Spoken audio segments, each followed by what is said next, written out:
मैं आपको slide show कर दूं एक बार, ताकि दिखना हो जाए आपको कि हाँ क्या क्या है, मैं क्या लिख रहा हूँ। मेरे साथ साथ आप लोग भी नोट्स बनाते रहिए, कोई दिक्कत नहीं है। और उनका डेली रिवीजन बहुत ज़रूरी है, ठीक है ना। क्योंकि ये चीज़ ऐसी है कि हाँ, आपकी सुविधा को देखते हुए मैं जो है मोस्ट ऑफ द चीज़ें आपको समझाऊंगा, ठीक है, ताकि चीज़ें समझ में आए। आप पहली पहली बार पढ़ रहे हो ना, तो सबसे पहले आप लोग लिख लीजिए क्वांटम मैकेनिक्स जो आज की स्टार्टिंग है क्लास की, this is the first lecture.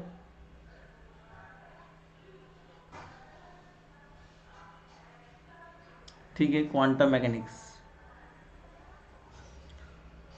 Now इतनी बात पहले मैं आपको समझा दूं, जो आप लोगों ने शायद बीएससी में पढ़ी थी, क्वांटम होता क्या है। सो क्वांटम एक अलग फिजिक्स है, मतलब फिजिक्स की एक अलग सी ब्रांच है, जिसकी जो उत्पत्ति है वो आप लोगों ने बीएससी में पढ़ ली वैसे तो, कि E equal to H nu यहाँ से हुई थी। प्लांक ने जब ब्लैक बॉडी रेडिएशन को समझाया था, तो वहाँ पे जो क्लासिकल रूल्स थे वो फेल हो गए थे। लाइक रेले जीन्स का लॉ था, तो ये वीन्स का लॉ था, तो वीन्स और रेले जीन्स दोनों फेल हो गए थे। फिर प्लांक ने लोअर और हायर वेवलेंथ के लिए ब्लैक बॉडी एक्सपेरिमेंट को समझाया था, ठीक है। और उसने कहा था कि एनर्जी जो होती है ना वो क्वांटाइज्ड फॉर्म में होती है, और जो एनर्जी का सबसे छोटा एलिमेंट होता है उसे क्वांटा बोलते हैं, क्वांटा। और उसकी जो वैल्यू होती है क्वांटा की वो होती है E is equal to H nu. फिर क्वांटम जो है उसका डेवलपमेंट धीरे धीरे बढ़ता गया, और फिर डी ब्रोगली आया था। तो डी ब्रोगली ने एक बात बोली थी कि कोई भी क्वांटा पार्टिकल जो होता है ना, उसकी वेव नेचर होती है, और उसको उसने इस फॉर्मूले से समझाया था। इसमें दोनों चीज़ें इंक्लूड है, मोमेंटम जो बताता है कि पार्टिकल नेचर होता है, और वेवलेंथ जो बताता है कि वेव नेचर होता है। तो किसी भी क्वांटा एलिमेंट के दो नेचर होते हैं, पार्टिकल नेचर और वेव नेचर। तो ये डी ब्रोगली ने समझाया था, ये भी आप लोगों ने उस टाइम पे पढ़ा था। तो बेसिकली क्वांटा एक पार्टिकल, अगर हम बात करें जैसे मान लो कोई इलेक्ट्रॉन है, इलेक्ट्रॉन भी एक क्वांटा पार्टिकल है, ठीक है। तो क्वांटा जो होता है ना, क्वांटा उसकी स्टेट को समझाने के लिए उसकी जो पहचान होती है, उसकी आइडेंटिफिकेशन होती है, वो किसी वेव फंक्शन से होती है। आप लोगों ने ये भी पढ़ा होगा। तो पर्टिकुलरली क्वांटम में जब भी आपको किसी स्टेट को समझना है, किसी भी पार्टिकल की नेचर को समझना है, तो आप बेसिकली उसके वेव फंक्शन को जान लीजिए बस। अगर आपने वेव फंक्शन का पता लगा दिया, उसको समझ लिया, तो फिर आप लोग किसी भी पार्टिकल की स्टेट को आराम से देख सकते हैं, उसके नेचर को देख सकते हैं। श्रोडिंगर इक्वेशन आप लोगों ने पढ़ी है, उसकी सहायता से उस पार्टिकल की एनर्जी आप लोग निकाल सकते हैं। तो बहुत सी चीज़ें हैं जो वेव फंक्शन डिफाइन कर देता है। तो वेव फंक्शन आप लोगों ने बहुत सारे पढ़े हैं बीएससी के अंदर, कि भैया particle in 1D box, harmonic oscillator, hydrogen atom, ये बेसिकली तीन वेव फंक्शन होते हैं। तीन तरह की प्रॉब्लम्स होती है जो तीन तरह के पोटेंशियल्स को डिफाइन करती है, अलग अलग पोटेंशियल से अलग अलग प्रॉब्लम डिफाइन होती है। तो आप क्या कर सकते हैं कि इस वेव फंक्शन को पता लगा सकते हैं। अब यहाँ पे क्या है, वेव फंक्शंस कॉम्प्लिकेशंस की फॉर्म में आते हैं। तो यहाँ पे वेव फंक्शन को हम लोग डिराक ने बहुत सिंप्लीफाई किया था, डिराक नोटेशन बोलते हैं इस चीज़ को। तो डिराक नोटेशन में क्या होता है, वेव फंक्शन एक तरह से किसी भी पार्टिकल की स्टेट होती है, जिसे हम क्या बोलते हैं, क्वांटम स्टेट बोलते हैं। तो क्वांटम स्टेट मतलब पार्टिकल किस स्टेट में लाई कर रहा है, उसका वेव फंक्शन क्या है, उसके वेव फंक्शन की नेचर क्या है, ठीक है। अब जैसे मान लो तुम लोग क्वांटा पार्टिकल हो, तुम अलग अलग जगह अपना अलग अलग बिहेवियर शो करते हो। जैसे आप लोग कॉलेज में हो तो आप एज ए स्टूडेंट हो, आप घर में हो तो आप एज अ अच्छे आज्ञाकारी पुत्र हो, ठीक है, घर में अलग तरीके से रहते हो। आप दोस्तों के साथ रहते हो तो आप अलग तरीके से रहते हो। जैसे क्वांटा पार्टिकल अलग अलग पोटेंशियल रीजन में अगर जाता है तो उसका नेचर अलग अलग होता है, ठीक है। अब अगर मैं बोल दूं कि क्वांटा पार्टिकल जो है डिफरेंट डिफरेंट रीजन में डिफरेंट डिफरेंट तरह से वर्क करता है, तो क्वांटा पार्टिकल की जो एक पर्टिकुलर स्टेट है वो अलग अलग स्टेट का लीनियर कॉम्बिनेशन हो सकती है। जैसे मान लो तुम लोग हो, तुम्हारा अलग अलग रीजन में अलग अलग कंट्रीब्यूशन है, तो तुम्हारा जो एक कंप्लीट वेव फंक्शन है, तुम्हारा जो नेचर है, उस नेचर को मैं अलग अलग लीनियर कॉम्बिनेशन की फॉर्म में डिफाइन कर दूंगा, ठीक है। वही चीज़ हमें पढ़ने वाला है। तो डिराक ने यही बात बोली कि कोई भी क्वांटा पार्टिकल का जो वेव फंक्शन होता है, उसने ब्रैकेट नोटेशन दिए थे, ब्रैकेट नोटेशन वो पढ़ेंगे हम आगे अभी। उसने ब्रैकेट नोटेशन में क्या बोला कि एक ब्रैकेट बना दिया और उस ब्रैकेट को तोड़ दिया। तो इसमें ये वाला जो ब्रे हो गया उसे ब्रे बोल दिया और इसे कैट बोल दिया। तो that's called the bra notation, that's called the ket notation. तो उसने बोला कोई भी क्वांटा पार्टिकल की स्टेट को मैं कैट नोटेशन में दर्शाऊंगा। अगर क्वांटा पार्टिकल, ऑब्वियस सी बात है, उसका वेव फंक्शन जो है वो एक कॉम्प्लेक्स नंबर होता है जिसमें आयोटा भी आता है। तो अगर मैं उसका इन्वर्स सॉरी कॉम्प्लेक्स ले लूँगा तो वो साइन स्टार हो जाएगा और उसको ब्रे बोल देंगे। ब्रे जस्ट ऑपोजिट होता है केट का, जस्ट कॉम्प्लेक्स कॉन्जुगेट होता है। तो ब्रे नोटेशन जो होता है या फिर नॉर्मल स्टेट जो क्वांटा पार्टिकल की होती है वो टू और more than two wave function का लीनियर कॉम्बिनेशन हो सकती है। जैसे मान लो तुम लोग हो तो तुम्हारी स्टेट अलग अलग जगह अलग अलग होगी, बट तुम्हारी जो एक कंप्लीट स्टेट है वो अलग अलग स्टेट का लीनियर कॉम्बिनेशन हो सकती है। A1 A2 A3 ये सब कहलाते हैं एम्पलीट्यूड। एम्पलीट्यूड्स का मतलब होता है कि तुम्हारा अलग अलग जगह कितना कितना पार्ट है। मान लो तुम लोग घर पे 2 घंटे रहते हो, कॉलेज में 5 घंटे रहते हो, मार्केट में 1 घंटा रहते हो, दोस्तों के साथ 5 घंटे रहते हो, ठीक है।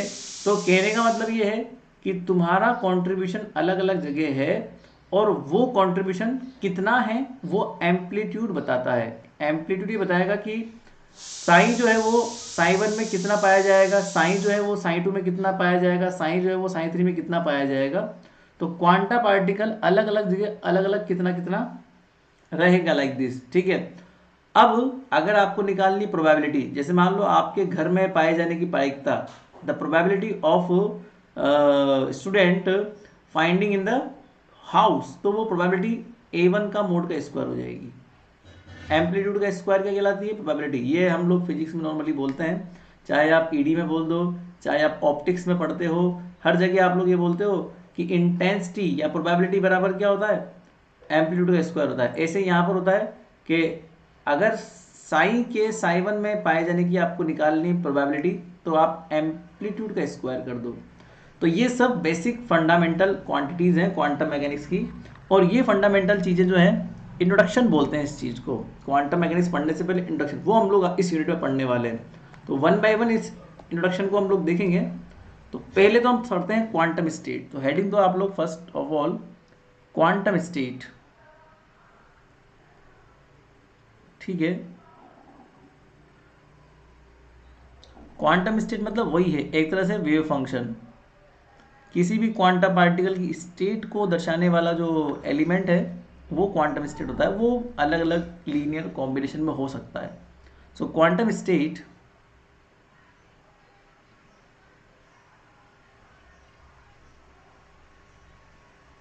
is a linear vector space, is a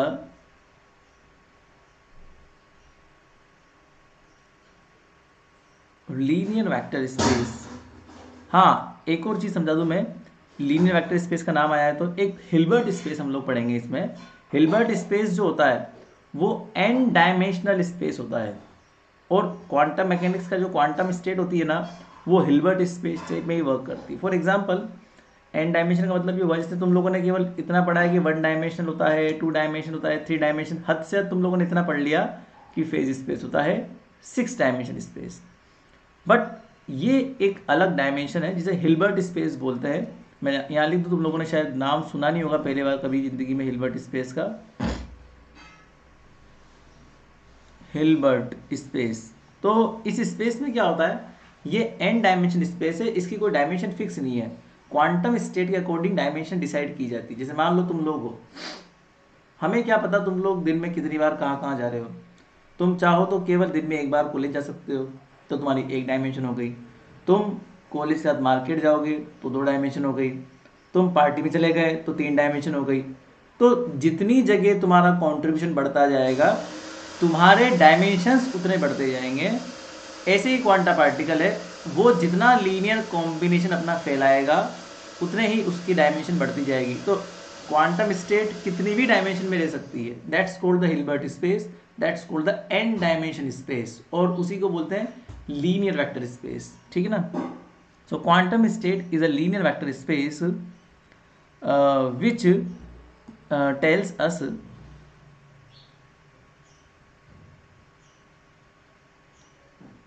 so which tells us all information about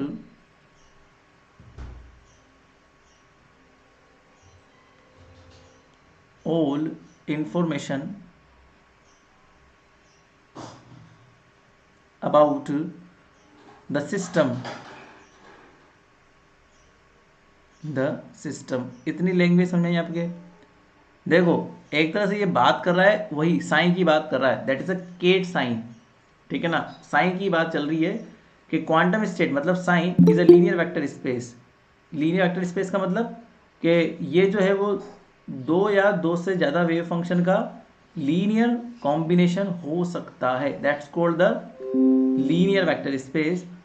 और which tells us all information about system, जो हमें उस सिस्टम के बारे में संपूर्ण जानकारी देगा, ठीक है। तो वेव फंक्शन जो होता है वो ऐसा ही होता है, वो वेव फंक्शन जो होता है वो एक कंप्लीट इंफॉर्मेशन आपको प्रोवाइड करता है उस सिस्टम की। अगर आपको वेव फंक्शन पता है तो आपको उस सिस्टम के बारे में सब कुछ पता है, इतना समझ लो, ठीक है। It is represented by it is represented by psi. अभी देखो आ गया ना साइन। तो आप लोगों ने बीएससी थर्ड ईयर में से क्या बोला था, वेव फंक्शन बोला था। अब मैं इसे क्या बोल रहा हूँ, क्वांटम स्टेट बोल रहा हूँ। थोड़ी देर बाद मैं इस साइन को क्या लिखने लग जाऊंगा, जब मैं आपको डिराक नोटेशन समझा दूंगा ना, ब्रैकेट नोटेशन, तो ब्रैकेट नोटेशन में मैं इसको केट साइन बोलूंगा, ठीक है। और फिर जब मैं आपको आइगन वैल्यू आइगन फंक्शन बढ़ा दूंगा, फिर मैं इसको क्या बोलने लग जाऊंगा, आइगन स्टेट बोलने लग जाऊंगा। तो धीरे धीरे इसके जो है डिस्क्रिप्शन आते गए क्वांटम मैकेनिक्स में, और धीरे धीरे हम इसको जो है आगे बढ़ते जाएंगे। सो फिलहाल के लिए हम इसको क्या बोलेंगे, क्वांटम स्टेट बोलेंगे, दैट्स कॉल्ड साइन, ठीक है। It can be a wave function, तो इसको हम क्या बोल सकते हैं कि वेव फंक्शन बोल सकते हैं। और बीएससी थर्ड ईयर में आपने इसको वेव फंक्शन के नाम से ही पढ़ा है। It can be a wave function,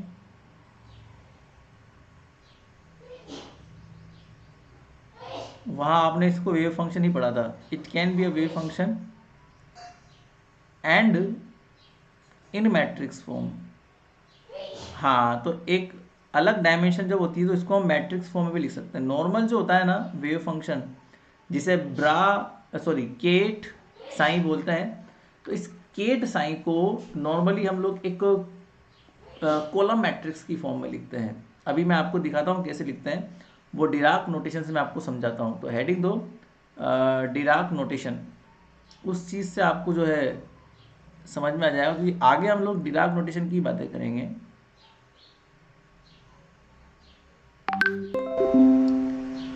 Dirac notation that simply called bracket notation, ठीक है। तो ये चीज़ें केवल सिंपली आपको इंट्रोड्यूस करवाने के लिए है, क्योंकि आप लोग पहली बार इन चीज़ों को शायद फेस करेंगे।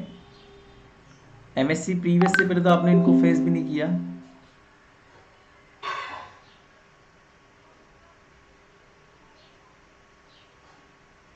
ब्रैकेट नोटेशन तो समझो इसको एक लाइन में। एक्चुअली मैं ब्रैकेट को मैं तोड़ता हूँ एक बार आप लोग को समझाने के लिए। ब्रैकेट, तो इसमें है ना ब्रैकेट को ऐसे समझाते हैं, दिस इज कॉल्ड ब्रैकेट। अब इस ब्रैकेट के दो पार्ट होते हैं, that's called the bra part and this is called the ket part. Now the bra part is simply denoted like this and the cat part simply denoted like this. So you can simply see that if you write a normal wave function sign which is simply denoted the cat sign in the bracket notation, and if I take a complex of the sign then simply it will be shown like bra sign, okay. तो आप कभी भी normal wave function लिखेंगे ना तो उसको हमेशा cat में लिखेंगे, और अगर आपको कॉम्प्लेक्स कॉन्जुगेट लिखना है तो उसको आप ब्रै में लिखेंगे, ठीक है। सो अब इसको समझते हैं एक लाइन के बाद में डेफिनेशन की फॉर्म में। So according to Dirac,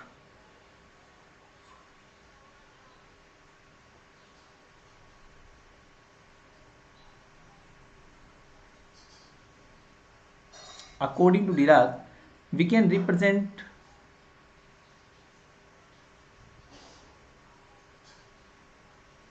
we can represent a linear vector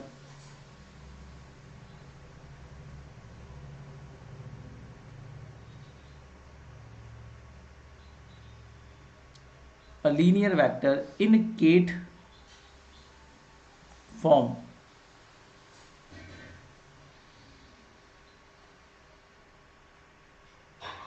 इसे केट वेक्टर भी बोलते हैं. दैट सिंपली कॉल्ड, किसका माइक ऑन देखे? सागर.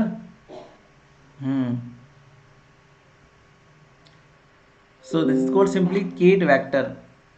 इसका मतलब इसे हम क्या बोलते हैं? केट बोलते हैं, और इसे हम ब्रै बोलते हैं. ठीक है. एंड इट्स कॉन्जुगेट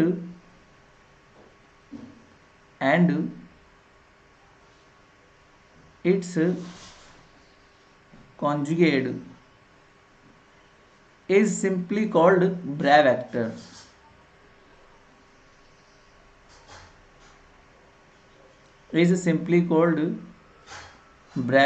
और इसका रिवीजन नहीं करके आओगे तो तुम आगे की चीज़ें क्या उड़ जाएगी, क्योंकि आगे बहुत पजल होने वाला है तुम्हारे लिए कि ब्रैकेट फिर इनके नोटेशंस कैसे यूज़ करेंगे, तो वो सब.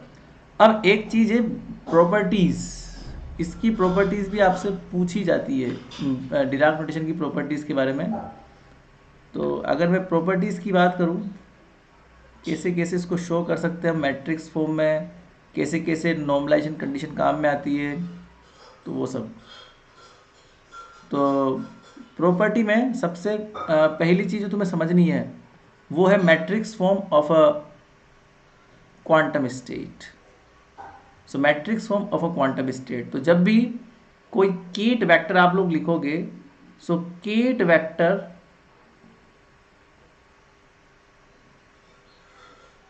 always represented by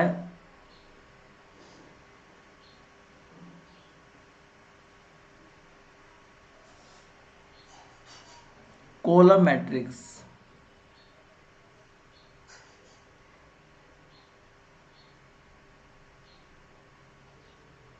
ठीक है. मतलब जितने भी डायमेंशन का वो है उतने कॉलम में एलिमेंट आ जाएंगे. जैसे मान लो साइन है, अब मैं 3 डायमेंशन मतलब 3 ही ले रहा हूँ, ए बी सी, तो ये हमेशा कॉलम मैट्रिक्स से रिप्रेजेंट किया जाएगा. तो ये पहली बात तो केट वेक्टर है, और ये किससे रिप्रेजेंट करना है अपने को? कॉलम मैट्रिक्स से रिप्रेजेंट करना है. जब भी फिर इसका आप लोग ले लोगे दूसरा, आप इसका कॉम्प्लेक्स कॉन्जुगेट ले लो. ठीक है ना. So there is always exist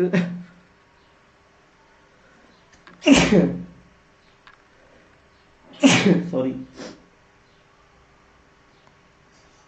there is always exist complex conjugate. There is always exist complex conjugate of quantum state. Quantum state का हमेशा कॉम्प्लेक्स अवेलेबल होता है. क्यों होता है बताऊंगा बाद में.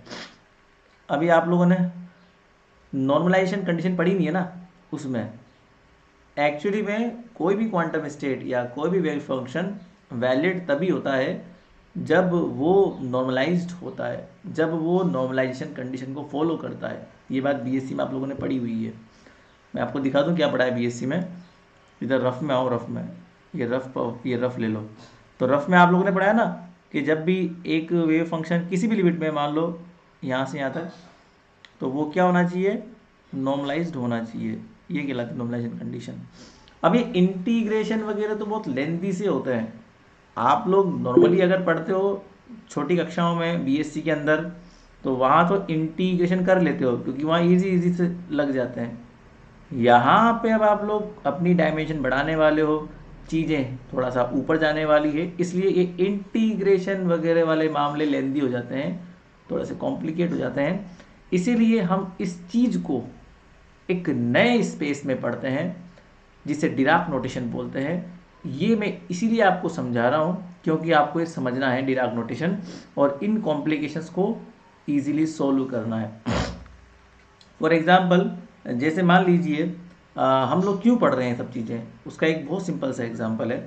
पहले आप लोग कहीं पर जाने के लिए मतलब किसी से संपर्क करने के लिए पत्र व्यवहार करते थे, लेटर कम्युनिकेशन जिसे हम बोलते हैं। तो आप लोग पोस्ट ऑफिस जाया करते थे, लेटर लिखा करते थे, वहाँ पे पोस्ट किया करते थे। पुराने ज़माने के लोग आज भी बहुत से लोग करते हैं। आप लोग बोलोगे क्यों इतना करते हो, अब तो क्या आ गई, व्हाट्सअप टेक्नोलॉजी आ गई, ईमेल आ चुके हैं, तो आप ईमेल करो, व्हाट्सएप करो। किसने कहा कि आप वहाँ जाओ? तो आप लोग किसी बूढ़े लोग को समझाओगे ना कि आप ये मोबाइल चला लो, इसमें व्हाट्सएप आता है, इसमें ये आता है, तो कहेगा यार कौन सीखे कौन समझे, हमारा तो यही बढ़िया है। बट आप बताइए, अगर मान लो वो इंसान एक बार व्हाट्सएप सीख गया, ईमेल करना सीख गया, तो क्या वो उसके लिए सुविधाजनक रहेगा? क्योंकि मान लो आप लोग को एक दो लेटर करना है कम्युनिकेट, तब तक तो कोई दिक्कत नहीं है, आप पोस्ट ऑफिस जाकर कर लो तो आपको दिक्कत नहीं आती है। भैया आज एक लेटर डाल दिया, कम्युनिकेशन होगा, फिर वहाँ से रिप्लाई आ गया, काम खत्म। बट अब आपको रेगुलरिटी कम्युनिकेट करना है, आज की आज ही रिप्लाई करना है, आज की आज ही उसका रिप्लाई चाहिए आपको, तो बहुत फास्ट आपको करना है। और आजकल की दुनिया में कम्युनिकेशन बहुत ज़रूरी हो गया। तो आप लोगों ने टेक्नोलॉजी को बढ़ा लिया, ठीक है ना, कॉम्प्लिकेशंस को सॉल्व करने के लिए, क्योंकि कहाँ कहाँ डेली डेली आप लोग पोस्ट ऑफिस जाओगे। ठीक वही चीज़ें हैं, ये चीज़ें थी आप लोगों ने सीख ली, बट अगर आप ये व्हाट्सएप सीख लोगे ना, ये सीख जाओगे ना, तो फिर इन चीज़ों को इजीली सॉल्व कर पाओगे हायर लेवल्स के लिए, कॉम्प्लिकेशंस को सॉल्व करने के लिए। एनीवे वो चीज़ तो सब सीखी जाएगी धीरे धीरे, आप लोग ये समझ लो। हाँ, तो यहाँ पर मैंने क्या बोला कि ये नॉर्मलाइज्ड होना बहुत ज़रूरी है, ठीक है ना। तो नॉर्मलाइजेशन के लिए साइंस स्टार होना बहुत ज़रूरी है, इसीलिए हर क्वांटम स्टेट का एक साइंस स्टार अवेलेबल होता है, एक कॉम्प्लेक्स कॉन्जुगेट अवेलेबल होता है। So there is exist always complex conjugate of quantum state called bra vector, और मैंने आपको समझा ही दिया ऊपर कि उसी को हम क्या बोलते हैं, ब्रा वेक्टर बोलते हैं। सो कॉल्ड ब्रा वेक्टर। और ये जो ब्रा वेक्टर होता है ना, वो हमेशा एक कॉलम मैट्रिक्स ना होकर रो मैट्रिक्स होता है, and it is always a row matrix. तो ब्रा वेक्टर जो होता है वो क्या होता है, हमेशा रो मैट्रिक्स। देखो कैसे होता है, जैसे आप लोगों ने मान लो साइन है, इसका हमेशा कॉम्प्लेक्स कॉन्जुगेट लिया है, तो ये हमेशा एक ब्रा को दर्शाएगा। जब भी इसका कॉम्प्लेक्स लिया जाएगा तो वो क्या हो जाएगा, हमेशा एक ब्रा नोटेशन में आ जाएगा। या फिर आप ऐसे बोल सकते हो कि अगर मैं ए बी सी का कॉम्प्लेक्स ले लूँगा तो ये ब्रा नोटेशन में आ जाएगा। और इसको जब आप लोग सोल्व करेंगे तो कॉलम मैट्रिक्स हमेशा एक रो मैट्रिक्स में आ जाएगी, और इसके हर एक एलिमेंट का कॉम्प्लेक्स कॉन्जुगेट कर दिया जाएगा। That's called the bra notation. तो ये ब्रा नोटेशन का एक एग्जांपल था, ठीक है। हाँ, अगली प्रॉपर्टी ये है, अगर मान लीजिए तुम्हारा क्वांटम स्टेट, फॉर एग्जांपल जैसे मान लो क्वांटम स्टेट नॉर्मली दो या दो से ज़्यादा का लीनियर कॉम्बिनेशन है। सपोज मान लो A1 का है phi1 के साथ में, और A2 का है phi2 के साथ में। तो हमेशा इसका अगर आप लोग कॉम्प्लेक्स लोगे, मैट्रिक्स फॉर्म में डेगर लिया जाता है हमेशा। एक चीज़ है डेगर, डेगर क्या होता है, अगर मैट्रिक्स फॉर्म है तो ये होता है, भूल गया, मैट्रिक्स फॉर्म में डेगर लिया जाता है। डेगर का मतलब सुनो क्या होता है, मैट्रिक्स फॉर्म अगर तो डेगर लेंगे आप लोग, डेगर का मतलब होता है ट्रांसपोज ऑफ कॉन्जुगेट। ट्रांसपोज का मतलब होता है, छोटी क्लास में आप लोगों ने पढ़ा होगा, रो को कॉलम में चेंज करना और कॉलम को रो में चेंज करना, दैट्स कॉल्ड द ट्रांसपोज, है ना। और कॉन्जुगेट का मतलब ये होता है आयोटा को माइनस आयोटा में कन्वर्ट करना, that's called the conjugate meaning, ठीक है। तो हम लोग क्या करा है, हम लोगों ने मैट्रिक्स में क्या किया, कॉलम को रो में चेंज किया और जितने भी एलिमेंट्स थे उनका स्टार लगा दिया। स्टार का मतलब अगर ए के अंदर आयोटा है तो माइनस आयोटा में कन्वर्ट हो जाएगा, ऐसे ही बी और सी में आयोटा है तो वो कन्वर्ट हो जाएगा। तो मैट्रिक्स फॉर्म में हमें डेगर लेना पड़ता है, और डेगर का मतलब क्या होता है, ट्रांसपोज ऑफ कॉन्जुगेट, मतलब कॉन्जुगेट का ट्रांसपोज। या फिर आप ऐसे भी लिख सकते हो कॉन्जुगेट ऑफ ट्रांसपोज, मतलब पहले आप कॉन्जुगेट ले लो फिर ट्रांसपोज कर दो, या फिर पहले ट्रांसपोज कर दो फिर कॉन्जुगेट ले लो, एक ही बात है। मतलब पहले आप ए बी सी कॉलम को रो में कन्वर्ट कर दो, फिर ए बी सी के अंदर जो आयोटा है उसको माइनस आयोटा में कन्वर्ट कर दो, या तो ये कर दो, या फिर पहले आप ए बी सी के अंदर जो आयोटा है उसको माइनस आयोटा में कन्वर्ट कर दो और फिर उसके बाद में आप कॉलम को रो में चेंज कर दो, वो एक ही चीज़ है। That's called the dagger, simple meaning of dagger. ये सब आप रफ में लिख लीजिए क्योंकि ये चीज़ें आपको पता होनी चाहिए, ये बेसिक चीज़ें हैं जो मैट्रिक्स के अंदर आप लोग पढ़ते हो। अब हम लोग क्या करें, टेकिंग कॉन्जुगेट, अगर मैट्रिक्स फॉर्म है तो फिर डेगर, ठीक है। तो ये कितना हो जाएगा हमारे पास, कॉन्जुगेट लेते ही ये तो हो जाएगा इसमें कन्वर्ट। हाँ, ये एम्पलीट्यूड में अगर आयोटा है तो इसको माइनस आयोटा में कन्वर्ट कर देना, और ये हो जाएगा आपका केट ब्रा में कन्वर्ट, और इसी प्रकार A2 के अंदर भी स्टार कर देना, ये हो जाएगा आपका phi2 में कन्वर्ट। तो ये एक सिंपल जो है प्रोसीजर है समझने का। इसके बाद जो अगली प्रॉपर्टी है वो कहलाती है नॉर्मलाइजेशन कंडीशन, जो मैं आपको समझा रहा था, जो कि बहुत मस्ट है किसी भी क्वांटम स्टेट के लिए, ठीक है ना, बहुत ज़रूरी है, बिना इसके तो क्वांटम स्टेट पॉसिबल होती ही नहीं है। So quantum state psi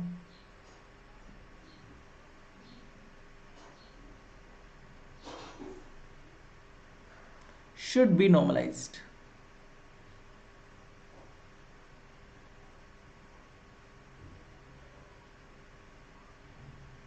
should be normalized, ठीक है ना, होना चाहिए। If it is not normalized, अगर मान लो नॉर्मलाइज नहीं है, then normalized it by multiply normalization coefficient, then normalized it by multiply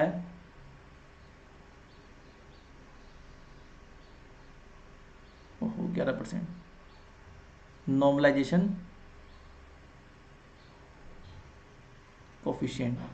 अब ये एक बहुत बड़ा चैप्टर है, थोड़ा समझाऊंगा उसको मैं, कभी रोकता हूँ यहीं पे ही, ठीक है। फिर अपन कल मिलते हैं, मैं अटेंडेंस ले लूँ एक बार आपकी।